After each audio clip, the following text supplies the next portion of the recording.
जैसे मूल रुपया हम किसी को देते हैं, कोई दुकानदार को अगर 2000 रुपया दिया गया, नहीं 2000 रुपया दिया गया, यह राशि क्या कहलाएगा? मूलधन। या किसी साहूकार से कर्ज के रूप में जो रुपया ली जाती है उस राशि को क्या कहा जाता है? तो मान लीजिए कि मूलधन 2000 रुपया और दर होता है रेट, यानी 3 रुपया सैकड़ा। 3%। क्या लिखेंगे? 3%। और इसमें वार्षिक यानी साल भर में 100 रुपया का कितना ब्याज? 3। एक साल में 100 रुपया का कितना ब्याज? 3 रुपया। और अगर समय दे दिया जाए, समय 5 वर्ष, 5 वर्ष, तो देखिए चक्रवृद्धि ब्याज जब निकालेंगे तो इसका 2 तरीका। आप साधारण ब्याज के तरीका से भी इसको निकाल सकते हैं। कैसे? जैसे समय 5 वर्ष है तो साधारण ब्याज पहले 1 साल का निकाल दीजिए। तो 1 साल का साधारण ब्याज निकालिएगा तो क्या हो जाएगा?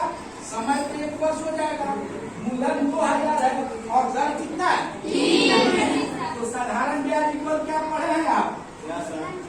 साधारण ब्याज बराबर बोलिए मूलधन 2000 है गुना समय कितना हो जाएगा? 1 वर्ष। दर कितना हो जाएगा? 3/100। हटा दीजिए। अब कितना हो गया? ये 60 रुपया। ये 60 रुपया 1 साल का क्या हुआ? ब्याज हुआ। अब 1 साल बाद ये धन कितना हो जाएगा? 1 वर्ष बाद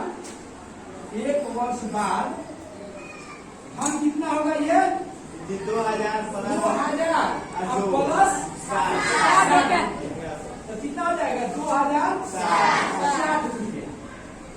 अब इस 2060 रुपया पर पुनः अब दूसरे साल के लिए साधारण ब्याज निकाल लीजिएगा।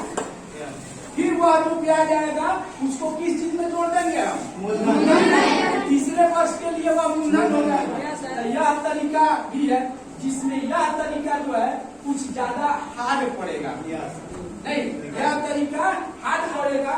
और इसका सिंपल तरीका देखिए क्या होता है फॉर्मूला। इसमें पहले निष्धन निकाल लेते हैं। क्या निकाल लेते हैं? निष्धन को ए से सूचित किया जाता है, यानी अमाउंट इक्वल होता है P यानी प्रिंसिपल मूलधन into 1 plus R/100 power N। अब N का अर्थ जो है यह बहुत ही जटिल चीज है, समझिए।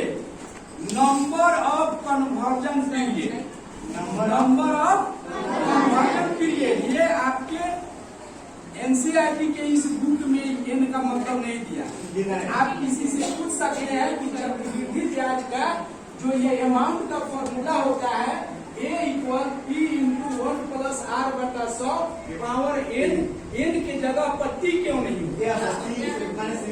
वही तो हम समझा रहे हैं कि N की जगह पर यहाँ हम डायरेक्ट समय लिख देते थे, लेकिन चक्रवृद्धि ब्याज में 1 साल का निकालना है, 5 साल का साधारण ब्याज निकालना होगा ना, जोड़ते चलना होगा। तो यहाँ नंबर ऑफ कन्वर्जन पीरियड कितना हो जाएगा? 5।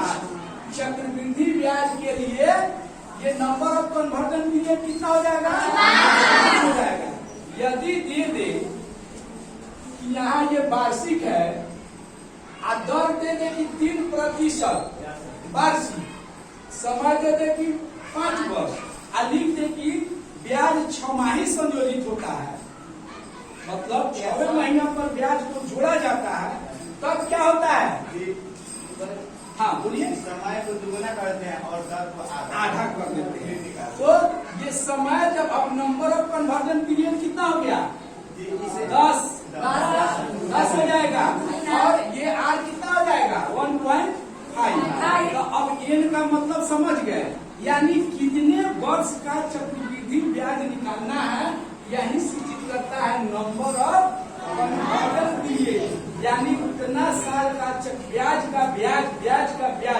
ब्याज निकाल कर मूलधन में जोड़ेंगे, दूसरे साल के लिए वो क्या हो जाएगा? मूलधन हो जाएगा। करेंगे उसको मूलधन में जोड़ेंगे तो वह मिश्रण हो गया, और दूसरे वर्ष के लिए वह क्या हो जाएगा, मूलधन हो जाएगा। फिर ब्याज निकाल के उस मूलधन में जोड़ेंगे तो दूसरे वर्ष के लिए वो मिश्रण हो जाएगा, जो तीसरे वर्ष के लिए क्या हो जाएगा, मूलधन। अब तो समझ गए। अब ये फॉर्मूला से आप निकाल दीजिए। तो यहाँ अगर इसको डालते हैं आप मूलधन को 2000 नहीं तो पी की जगह पर क्या डाल दीजिएगा, 2000 1 + 3/100 पावर 5। एक का मान यहाँ कितना डाल देंगे, 5, और इसको हम सोल्व कर देंगे, यही क्या हो जाएगा, अमाउंट हो जाएगा। अमाउंट जब निकल जाएगा तो CI कंपाउंड इंटरेस्ट का मतलब होता है अमाउंट घटाओ P, यानी मूलधन, प्रिंसिपल, मिश्रण घटाओ मूलधन। तब चक्रवृद्धि ब्याज कैसे निकलेगा, मिश्रण घटाओ मूलधन डालेंगे तो चक्रवृद्धि ब्याज निकल जाएगा सर। इसको समझ रहे हैं या सर। दूसरा इसका फॉर्मूला है डायरेक्ट, हम बिना मिश्रण निकाले इसको निकाल सकते हैं। कैसे देखिए, CI बराबर, हाँ CI बराबर, वेरी गुड। डायरेक्ट हम चक्रवृद्धि ब्याज निकालेंगे, ये तो मिश्रण निकाल के हुआ है। CI बराबर यानी चक्रवृद्धि ब्याज बराबर क्या, 3 × 1 + R/100 पावर n - 3। इसको हम कैसे लिख देते हैं, और तोड़ेंगे इसलिए, और इसे कॉमन ले लेते हैं। हाँ बहुत अच्छा, कॉमन ले लेंगे, क्या होगा, यहाँ ये कॉमन जो है दोनों में ले लेंगे P, तो यहाँ क्या बन जाएगा, बड़ा कुछ ये हो जाएगा, यहाँ से ऐसे हो जाएगा 1 हो गया। ये डायरेक्ट क्या निकल जाएगा आपका, CI निकल जाएगा। आपको 3 विधि हम बताए, आप साधारण ब्याज के तरीका से भी चक्रवृद्धि ब्याज निकाल सकते हैं, लेकिन वह प्रोसेस जटिल होता है। इसके बाद आप सबसे सुटेबल आपके लिए ये रहेगा कि आप मिश्रण निकाल लीजिएगा। मिश्रण निकालने के बाद चक्रवृद्धि ब्याज निकालने के लिए क्या करेंगे, मिश्रण घटाओ चक्रवृद्धि ब्याज। जैसे इसमें से एक क्वेश्चन बोलिए हम बना दे आपका 3, क्वेश्चन नंबर है 8, है ना। क्वेश्चन है, स्वाति एक जमीन का टुकड़ा खरीदने हेतु बैंक से 40,960 रुपया कर्ज ली। तो आपको बताया थे कि किसी से कर्ज ली गई राशि क्या होगा, प्रिंसिपल यानी प्रिंसिपल कितना जाएगा, 40,960 रुपया। ठीक है। अब देखिए, यदि बैंक 12.1/2% वार्षिक दर कितना है, रेट कितना है, 12.1/2, यानी ये हो जाएगा 25/2 वार्षिक। कितना प्रतिशत क्या है, वार्षिक है, यानी ईयरली है, सालाना। ठीक है।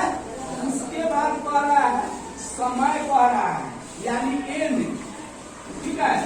यहाँ समय लिखिए, समय, हाँ समय बराबर क्या हो जाएगा, 1/2, यानी हो जाएगा 3/2 वर्ष। कितना है, 3/2 वर्ष। यहाँ तक तो ठीक है। अब ये कह रहा है कि यदि ब्याज का संयोजन अर्धवार्षिक हो, यानी ब्याज 6 महीना पर जोड़ा जाए, तो ब्याज 6 महीना पर जोड़ा जाएगा तो समय 2 गुना और दर क्या हो जाएगा, समय 2 गुना हो जाएगा और दर, तो इसको लिखेंगे रूपांतरित दर। क्या लिखेंगे, रूपांतरित दर। दर क्या हो जाएगा, आधा, यानी 25/2 में कितना से भाग कर दीजिएगा, 2 से। तो क्या हो जाएगा, 25/2 गुना 1/2, यानी ये हो जाएगा 25/4 प्रतिशत। क्या कितना होगा, अर्धवार्षिक हो जाएगा, अर्धवार्षिक। अच्छा, अब समय क्या हो जाएगा, यहाँ देखिए समय कितना हो जाएगा, रूपांतरित समय 2 गुना हो जाएगा। तो समय कितना था, 3/2 वर्ष, 3/2 गुना 2 हो जाएगा, कितना हो जाएगा, 3 वर्ष। अब तो निकालना आसान हो गया। अब हम इससे क्या करेंगे, अमाउंट निकाल लेते हैं। Amount equal P into 1 plus R बटा 100 और पावर n।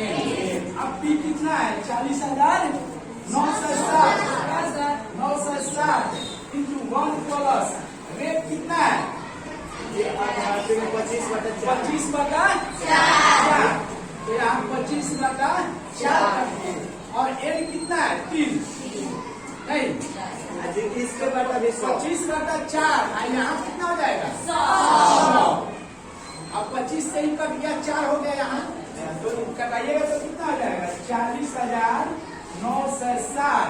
डायरेक्ट करते हैं यहाँ गुना, ये 1 जोड़ 1/16 हो जाएगा, तो क्या हो जाएगा, ये 17/16 सही ना होगा, 17/16।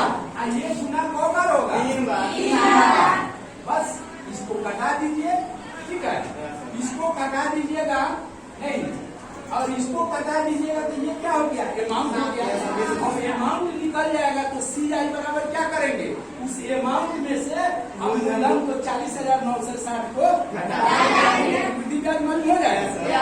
चलिए सर अगर P/Q के रूप में, हाँ पी बटा तुम हम जो कहे हैं उस पर देख सर्च मारना, जाना नहीं तो उसमें दिए हुए हैं कि दर जब अलग अलग हो तब कैसे चक्रवृद्धि ब्याज निकालते हैं, और समय जब परिमेय संख्या के रूप में हो तब चक्रवृद्धि ब्याज कैसे निकालते हैं, हम दोनों उस पर डालते हैं।